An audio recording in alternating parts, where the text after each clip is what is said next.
अब देखिए बेटा, अभी इसमें क्या लिखा हुआ है, भार और द्रव्यमान में इन्होंने थोड़ा सा अंतर बताया हुआ है हमें, ठीक है, वो हम पढ़ेंगे।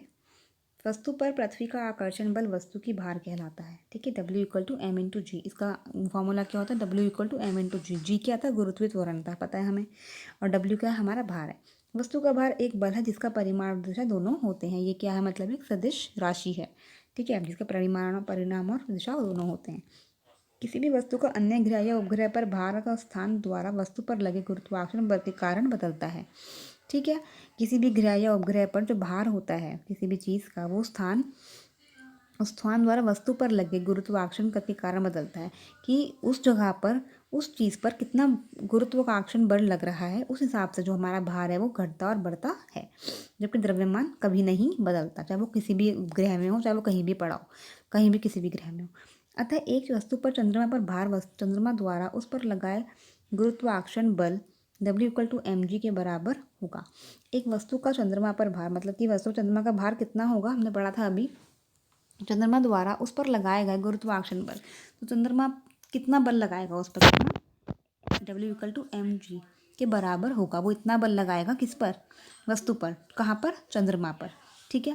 चंद्रमा का द्रव्यमान पृथ्वी से कम है, इसलिए चंद्रमा वस्तु पर कम गुरुत्वाकर्षण बल लगाएगा और वस्तु की भार भी कम होगा। जो हमने यहाँ पढ़ा था बेटा, ठीक है, कि जो हमारा चंद्रमा का भार था वो कितना था, 1/6 इंटू पृथ्वी का भार, पृथ्वी की वस्तु का भार।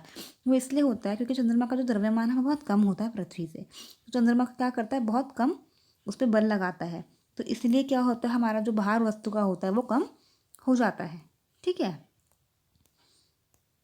द्रव्यमान की इकाई केजी है, भार की इकाई न्यूटन है।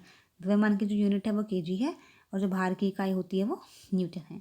10 केजी द्रव्यमान वाली किसी वस्तु का पृथ्वी पर भार कितना होगा, 10 केजी दिया हुआ है, पृथ्वी पर कितना भार होगा, भार का फॉर्मूला क्या था, W=mg। तो हमारा जी क्या था, गुरुत्वीय त्वरण 9.8, हम निकाल के फॉर्मूला लगा के उसका आंसर निकाल सकते हैं, सिंपल, ठीक है। अब देखते हैं क्वेश्चन आंसर्स। एक वस्तु का भार चंद्रमा और पृथ्वी में से किस पर कम होगा, चंद्रमा पर कम होगा, क्यों, क्योंकि चंद्रमा पर उसका गुरुत्वाकर्षण बल कम लग रहा है, क्यों, क्योंकि चंद्रमा का द्रव्यमान है वो कम है। किसी वस्तु के चंद्रमा पर भार को ज्ञात करने के लिए गणितीय सूत्र परिकलित कीजिए। जो मैंने आपको पूरा भी डेरिवेशन दिखाया ना बेटा, देखो कोई यहाँ से कोई नहीं करेगा, यहाँ से ये बहुत लंबा लंबा दिया हुआ है, जो मैंने आपको जैसे लिखवा के दिखाया ना, मैंने जैसे एक्सप्लेन करा आपको, आप वहाँ से ही करेंगे। किसी भी ग्रह पर किसी वस्तु का भार कौन से कारक पर निर्भर करता है, किसी भी ग्रह पर किसी वस्तु का भार कौन से कारक पर निर्भर करता है, उसके द्रव्यमान पर, ठीक है।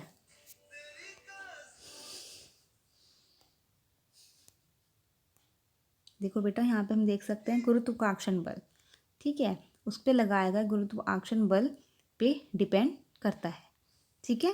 यहाँ पे देखा ना, गुरुत्वाकर्षण करके कारण बदलता है, तो किसकी वजह से बदलता है, गुरुत्वाकर्षण करके कि निर्भर करता है। यदि एक व्यक्ति चंद्रमा पर भार 10 न्यूटन है, का चंद्रमा पर भार कितना, चंद्रमा पर भार दिया हुआ है उन्होंने, तो वो कितना दिया हुआ है, 10 न्यूटन। तो पृथ्वी पर कितना होगा, हमारा फॉर्मूला क्या था, चंद्रमा पर भार = 1/6 पृथ्वी पर भार, है ना। तो हमें ये दे रखा है 10, और ये ऊपर चला जाएगा, क्या हो जाएगा 6, और क्या हो जाएगा हमारा धरती पर भार, ठीक है, तो कितना हो जाएगा 60, ठीक है। तो हमारा आंसर क्या आएगा 60, आप खुद करेंगे इस वाले फॉर्मूला से। ओके, समझ में आ गया बेटा।